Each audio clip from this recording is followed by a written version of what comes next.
Rachel here with Yarn at Play Crochet, here to do another in-depth yarn review for you of Ice Yarns Rainbow. And no, that is not the name of the colorway, that is the actual name of this yarn. And I swatched it up into an amigurumi ball, and I did a hot wash, hot dry test on it. So I can't wait to tell you more about this yarn. But before we get into it, if you have not already subscribed to my channel, please take a quick second and do that. I do these in-depth yarn reviews all the time, and I really like putting out this content for you guys. So if you want to show your support by giving this video a like and subscribing to my channel, that would be great. Once we hit that 500 subscriber mark, I am planning on doing a yarn giveaway with all kinds of goodies. So be sure to be keeping an eye out for that as well. So let's get into this. I apologize that I have it balled up so you can't see it in this skein, but I figure if I hold it up here, you can still see all those beautiful colors. This yarn is definitely fuzzy, which hopefully you can see on camera there. It does have a fuzz to it. It is a roving style yarn, and it really does have just the most vibrant, beautiful colors in there. And that's what initially attracted me to this yarn, was just those striking colors. You can see in the purple how it kind of transitions. It's a smooth transition. It goes from that gold to that purple. It is really, really pretty. It is definitely a stunner kind of yarn. So we'll get into how it worked up here in just a second. Let me read you the stats on this yarn. This is a 100% premium acrylic yarn. As I said, it's a roving style. It is a 3 light or DK weight yarn. You can kind of see that there, how that looks. And I would say that that is true. It does work up as a DK weight. I'd say it's a smidge on the light side of a DK, but it is a DK weight. You get, on Ice Yarn's website, these come in 100 gram skeins, and you get 4 skeins in a pack. And for that, you get 261 yards per skein, or 240 meters. And they recommend using a 4mm needle, and I have been working this up with a 5mm crochet hook, and that has been working really, really nicely. So that is the basic stats on this rainbow yarn here. So just to tell you a little bit more about this yarn, you can see the halo on it, you can see the fuzz, and I have been working on this. It is going to be a triangle cowl scarf, and I've been working it up in the iris stitch. If you would like to learn how to do the iris stitch, I just did a tutorial on this and put it up yesterday. I will put the link up there so you can see exactly how to work up this pretty stitch if that is something that you're interested in. But this is just, I mean, the colors are just gorgeous. Like, there's no other way around it. Like, the colors are just absolutely stunning on this, and it has been a lot of fun to work up and to see exactly how those colors play out. And I am working this up in the round because it is a cowl. You can see it's working up in the round here. So this isn't a back and forth pattern with how the colors are laying out. This is working in the round, so you can kind of see how those colors play out and what I'm working up. And I will just go ahead and show you how this stitches up here quick. Oop, if I don't get my tails tangled here. There we go. All right. Now, I think that this yarn works up really nicely. I don't tend to go towards DK weight yarns. They are the ones that that's about as small as I go. So this yarn is about as thin as I would go for a yarn that I'm working up. That's just personal preference. But it is on the thin side for me. But it is still something that I can work up really quickly and just kind of fly through these stitches. Now that's partly the iris stitch too. It's a really easy stitch to just kind of fly through, but the yarn does not give me any resistance at all. It is very easy to work up. It's not splitty at all. There's no issues with that. And it glides nicely on the hook. And it is really a lovely yarn to work with. Oop, you can hear my daughter in the background there. My apologies. She knows that I'm in here filming. She can hear me. She wants to come and find me.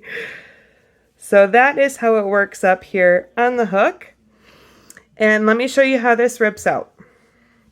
Now I did have to do a significant amount of ripping out on this because I was trying to, when I was doing this, I'd never done a triangle shape with a stitch before, so I was trying to figure out how to make the point here, and so I had to do a fair amount of experimentation to figure out how to make that increase work in a way that made sense, and so I did have to do quite a bit of ripping out with this yarn. So I know exactly what's going to happen here, but I will show you. I'll pull it out quickly here, and there's a snag. Yep. And I will keep going. And there's another one. This is not a good ripping out yarn at all. I had to rip out probably a chunk about that big. So a good amount of rows. Because I tried doing one thing and it just wasn't working. And it took me forever to rip out that many stitches. Even when you're delicate with it, you're still going to be picking out stitches. Like, for sure. And I will say that because it's a roving style yarn, it does tend to not damage your yarn, but it won't come easy. You can see how that's just kind of fuzzing in there now because I'm trying to rip back my stitches. Can't even get this one out. So it's not a good frogging yarn. I would recommend using this yarn on something that you already know what you're doing pretty well, or you're following a very clear pattern that you're confident in. So you don't wind up frogging a ton like I wound up frogging a ton. And sometimes you can see it pulls out nicely, but most of the time it's snaggy. And after you have to do a row or two of that, it makes you want to pull your hair out. So not a great frogging yarn, but I can get over that just because of that color and how smoothly it works up. It really is nice to work with. I was really happy with that. So let me show you how it looks in a little amigurumi style ball that I made up. And because the color changes on this are longer, this just did a pretty little ombre effect in this ball. It's not a very big ball. You can see it's pretty small. But it did this pretty little ombre effect from this more pink into the deeper purple shades here. It wasn't a bad yarn to work with amigurumi style. I didn't have too many issues with it. Snugging down my magic ring here wasn't perfect just because of the fuzziness, but it wasn't terrible either. That's a tight enough circle for me to be happy with. But yeah, it looks really pretty. But this is not something that I would probably work up amigurumi style again. But if you are looking for something with a longer color fade and you want something with just colors that really pop, and you're okay with your little amigurumi ball having a bit of fuzz to it, because you can see that it does have some fuzz on there, then maybe this is a good yarn for you. I personally wouldn't use it for my amigurumi projects, but it still is really pretty to see how it looks stitched up in those tight, tiny little stitches. So even if you're not doing a project that is amigurumi style and you just want to yarn with those tight, tiny little stitches, you can kind of see how it looks worked up like that. So that's the little amigurumi ball. Now I always do a hot wash, hot dry test to see how the yarn holds up under stress. And I always especially want to do this with ice yarn because they do not have care instructions on their website for their yarns. And so I always want to give you guys the best possible advice before you go to shop so you know exactly how durable your yarn is going to be. So this is a little swatch that I put through a hot wash and a hot dry.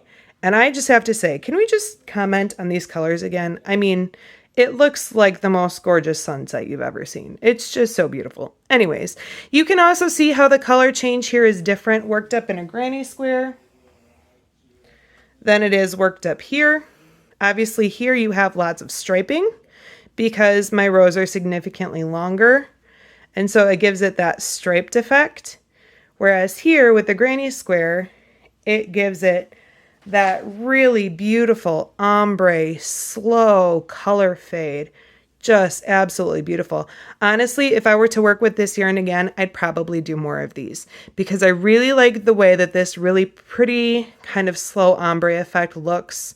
as opposed to the striping. Not that I don't like the striping, it's really pretty, but it's something to think about when you're trying to think of how your colors fade into one another.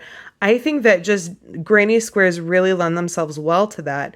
And you could make a really beautiful piece with all of this beautiful kind of like starburst color change, really slow fade, and it would look absolutely gorgeous.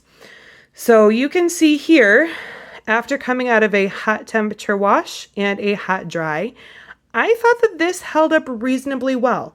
It definitely has more fuzz to it than it did when it went into the wash and into the dryer. But I was expecting this yarn to just fall apart because of its roving style and because it already had some significant fuzz on it to begin with when I put it in the wash. And it has a bit more fuzzing, but there's no pilling at all that I can see anywhere on this yarn. The fuzzing is probably the most significant you can see around the edges there, but there aren't any places where the yarn looks like it's disintegrating like I've had seen on some of my other yarn reviews. It just looks like the yarn is literally falling apart. That is absolutely not the case here.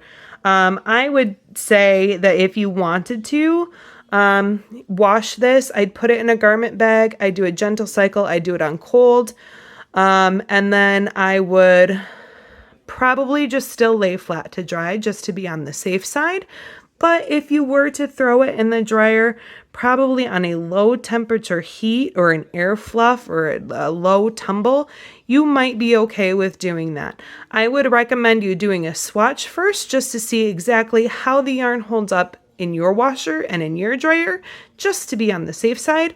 But for me, I would not hesitate to put this through a delicate cycle in a garment bag on a cold temperature. And if I had the option to do a tumble dry, I would do that. But because my dryer is so old, I only have high temperature dry as an option. So for me, I'm going to lay flat to dry. But if you have more temperature options on your dryer, you might want to give it a try, see how it holds up on a swatch, and then you can know exactly how you want to care for your piece. So that is my review of Rainbow. I really like this yarn a lot. I don't think that it's going to be one of my go-to yarns, just simply because of its DK weight and because of the fuzziness of it. Now, I will say this is a soft yarn, but it's not butter soft. It's something that I'm making a scarf out of, so obviously I would feel comfortable wearing a scarf, but wearing it around my neck, because I've tried it on a couple times, it just feels a smidge scratchy, not enough that it would keep me from wearing it. But it does have just a little tiny bit of a scratch to it. And so this is probably not something that is going to be one of my like keep in stock at all times yarns, but this might be your dream yarn. I definitely would buy this again, 100%. I think that the colors are just so vibrant and gorgeous and that it's definitely worth the money. But just because of my personal preferences in my yarns and how I prefer yarns that aren't super fuzzy, this probably won't be one of my go-tos, but I can definitely see myself ordering this again for a really beautiful project. And as far as pricing goes, let me break down the cost for you because that is always a factor, especially with shipping on Ice Yarn's website. So for Rainbow, like I said, they come in a pack of 4 and you get 100 gram skeins in that pack of 4. And those skeins are each going to have a total of 262 yards in them, or 240 meters. So for 4 of those skeins at Ice Yarn, it will run you $17.94 with nothing else in your cart. So that is kind of the worst case scenario for shipping as far as Ice Yarn goes. And that breaks down to being a total of $4.48 per skein.